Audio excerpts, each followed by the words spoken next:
From Las Vegas, it's Let's Talk News Now with Rick and Ella. Welcome back to Let's Talk News Now. Lester Collins here. I love it when he does this. And stop interrupting me. Okay. Go now.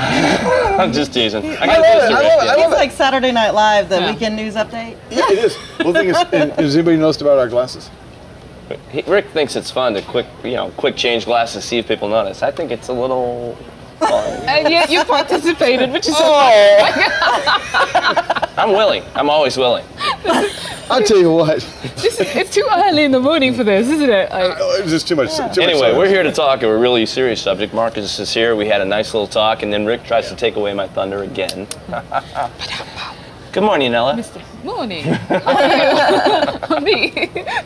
Actually, Angela has written an article last week on Marcus Mitchell, and we were just talking about the premise of paying it forward. And Marcus, first off, your story is so hugely compelling and heartfelt, and at the same time, to hear where you're actually saying, like, you've learned to live on less to be able to give more.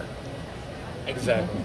And that's like, wow, because most people are in the opposite mode. Right. They're like, I need to do more, make more, whatever the case is, to have give more. less, right? And yeah, actually, ultimately, I mean, that's it right here in Vegas. Seems like it's 90% of the people, they're making so much less, and they're just not giving anything.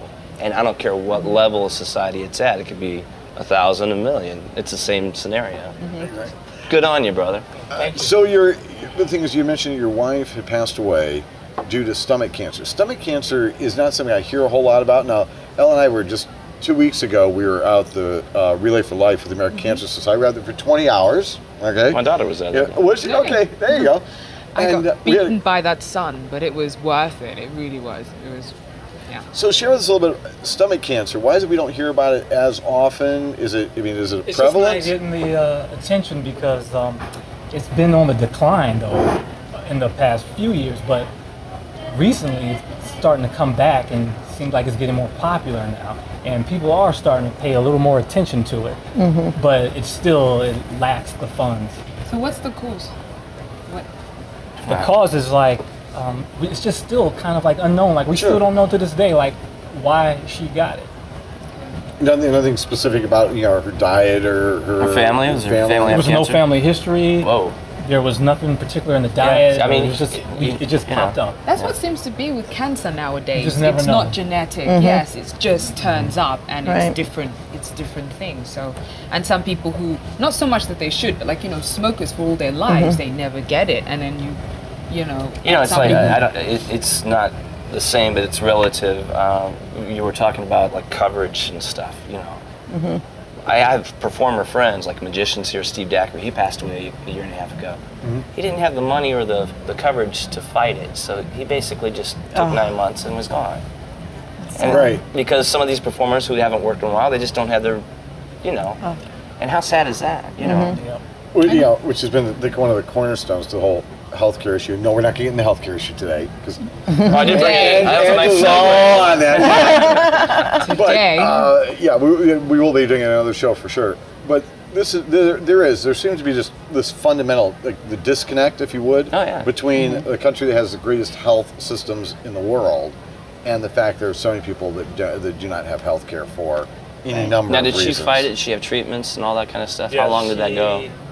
Well, she got radiation treatment, chemotherapy, and had her whole stomach removed. Did everything. Wow. She did everything she could to fight, but in the end, it just came back, and came back with a vengeance, like it often does when it looks like it was all taken care of, but 6 months later it came back. Yeah, life's short, so no matter what. There's no guarantees. There's no guarantees, and it reminds you daily, Exactly. Now, you mentioned also that you have a son. Right. And can I ask how old he is now? He's 5 now. And so what happened was she had this cancer when she was carrying our son. We just didn't know. And the OBGYN had no clue. She was complaining and was giving him symptoms. But because he was an OBGYN and not a gastroenterologist, there was no way for him to really know what was going on. So after the baby was born in 2007, that's when 2 months later, she had an endoscopy, and that's what revealed the stomach cancer, the tumor, and that's when she was given 6 months to live. Unbelievable. So, and now you're saying that people connect with you in a lot of different ways, and you connect with a lot of folks, and so on. So, let me ask you: your website, your Twitter. How can people find out more about what it is that you're doing?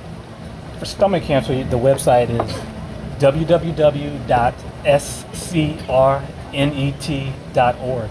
Okay. And that's stands for Stomach Cancer Relief Network.org. Very, very good. And I'm found on Twitter as Guy in Sin City. That's GUI, the letter N City. Where'd you think up that one? That's good. Just because I'm a regular guy in Sin City. There you go. I like that. Paying it forward though, not too regular. How do we get these, man? These are awesome. I need one of these. Oh, these bracelets these pay-it-forward bracelets come from the Pay It Forward Experience. That's pifexperience.org. Cool. Unbelievable. I love it. Angela, you're doing great work, as always. And Marcus, I want to thank you. Marcus is doing great work. Marcus, thank you so much for an inspiring start. We're going to take another break. When we come back, we're going to talk about tonight, our VIP variety show here at the Queen Victoria Pub. We'll be back.